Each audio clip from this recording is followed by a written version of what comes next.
बहुत हुई बच्चों की गलतियां।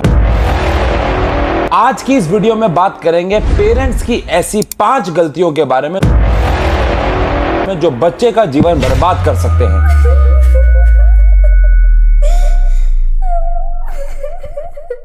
इस वीडियो को मां बाप तक जरूर पहुंचा दो। एक बच्चा एग्जाम में अच्छा परफॉर्म नहीं कर रहा, उसके मार्क्स नहीं आ रहे हैं, उसकी परफॉर्मेंस दिन पर दिन और खराब होती जा रही है।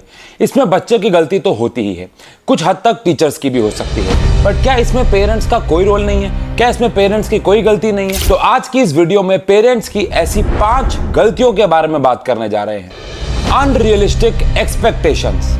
मुझे अपने ऑफलाइन सेंटर में पढ़ाते हुए 15-16 साल हो चुके हैं और हर साल मैं ऐसे पेरेंट्स से मिलता हूं जहां पे उनको अपने बच्चे की पोटेंशियल के बारे में ही नहीं पता होता। उनको लगता है कि उनका बच्चा हर एग्जाम में टॉप मार सकता है। वो अपने बच्चे को सही तरीके से पहचान ही नहीं पाए हैं, तो वो उससे ऐसी एक उम्मीद लगा के बैठे हुए हैं कि ये तो 90+ मार्क्स लेके आएगा, ये 95+ मार्क्स लेके आएगा। और कहीं ना कहीं एक अच्छा बच्चा जो अपने माँ बाप की बहुत रिस्पेक्ट करता है, वो सारी बातें सुन के पूरे साल में, पूरे जीवन में बहुत प्रेशराइज हो जाता है। और अगर उसकी पोटेंशियल 70-75% थी, तो कहीं ना कहीं उस स्ट्रेस में, उस एंजाइटी में कि मेरे पेरेंट्स की उम्मीदें इतनी ज्यादा हैं, वो 75% मार्क्स भी लेके नहीं आ पाता। तो माँ बाप को समझना होगा कि बच्चों की एक्चुअल पोटेंशियल क्या है। माँ बाप को समझना होगा कि क्या वो एक्चुअली 95% मार्क्स के लिए बना हुआ है कि नहीं बना हुआ है। तो अगर हम किसी बच्चे से ऐसी उम्मीदें लगा के बैठेंगे जिन पे वो कभी खरा नहीं उतर सकता, तो पेरेंट्स को तो बुरा लगेगा ही लगेगा, लेकिन बच्चे का मोराल भी गिरेगा। उसको लगेगा मैं अपने पेरेंट्स को सेटिस्फाई नहीं कर पाया, और कहीं ना कहीं उसका इन सब चीजों से मन उतरता जाएगा। Lack of communication. अब यहां पे 2 एस्पेक्ट्स आते हैं। माँ बाप अपने बच्चों के साथ कम्युनिकेट ही नहीं करते हैं, या वो अपने काम में इतना बिजी हो चुके हैं कि उनका बच्चों के साथ कम्युनिकेशन का percentage in a daily life बहुत ज्यादा कम है।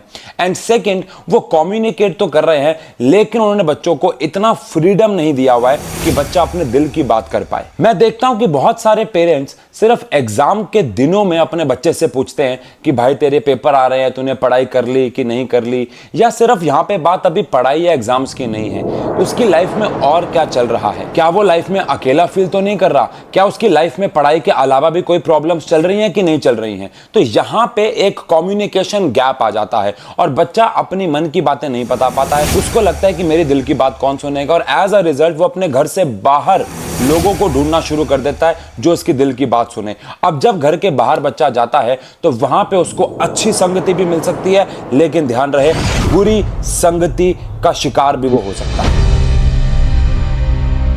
Modelling poor behaviour. मां बाप का जो बिहेवियर होता है वो बच्चे को बहुत हद तक बिल्ड करता है।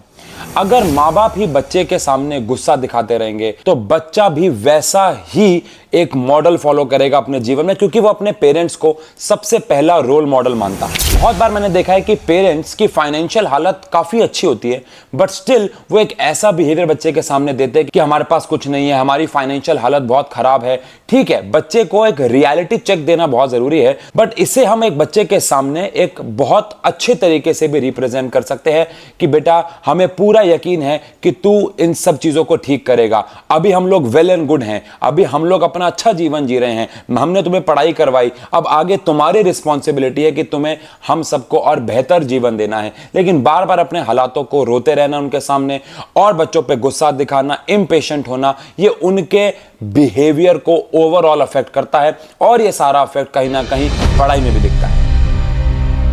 Comparing to others. सबकी क्षमताएं अलग अलग होती हैं।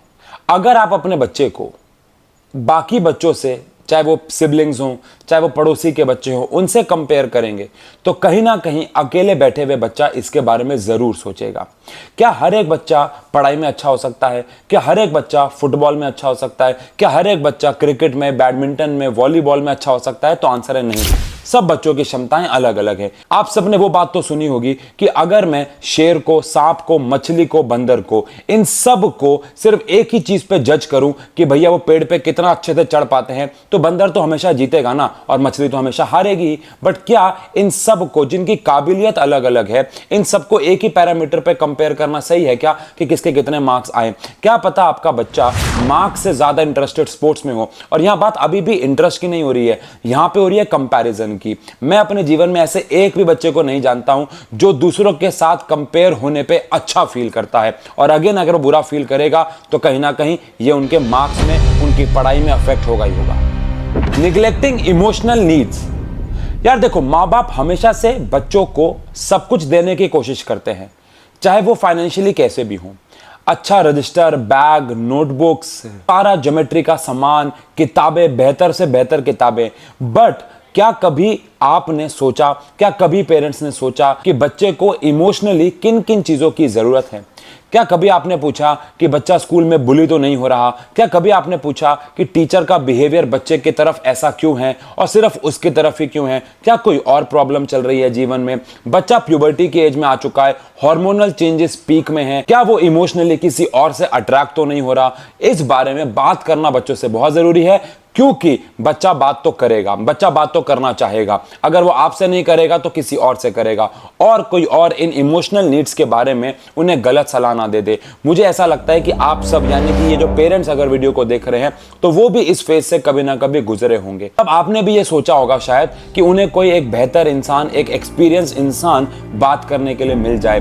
तो अब आप माँ बाप बन चुके हैं, तो क्या इन टॉपिक्स के बारे में आपको बच्चों से बात नहीं करनी चाहिए? और ये पांचों चीजें जिनके बारे में हमने बात की हैं, ये डायरेक्टली और इनडायरेक्टली बच्चे की लाइफ को अफेक्ट करते हैं, और लाइफ का ही एक बहुत बड़ा हिस्सा पढ़ाई होती है। बच्चा एक टीचर के साथ अपने दिन का बहुत छोटा समय बिताता है, मेजर हिस्सा वो पेरेंट्स के पास होता है, वो मदर के पास होता है, वो फादर के पास होता है। तो जितनी रिस्पॉन्सिबिलिटी एक टीचर की है, उससे कहीं ज्यादा बड़ी रिस्पॉन्सिबिलिटी एक पेरेंट की होती है अपने बच्चे के लाइफ को, भविष्य को शेप देने में। बहुत सारे पेरेंट्स अपना एडमिशन स्कूल या ट्यूशन सेंटर्स में करवाने के बाद ये सोचते हैं कि उनकी रिस्पॉन्सिबिलिटी खत्म हो गई। YouTube पे सैकड़ों वीडियोस मिल जाएंगी बच्चों की गलतियां निकालते हुए, और वो सही भी हैं। लेकिन पेरेंट्स की भी गलतियां होती हैं बच्चों के भविष्य को शेप देने में। तो हिम्मत जुटाओ, लिंक कॉपी करो और पेरेंट्स को भेज दो। Thank you.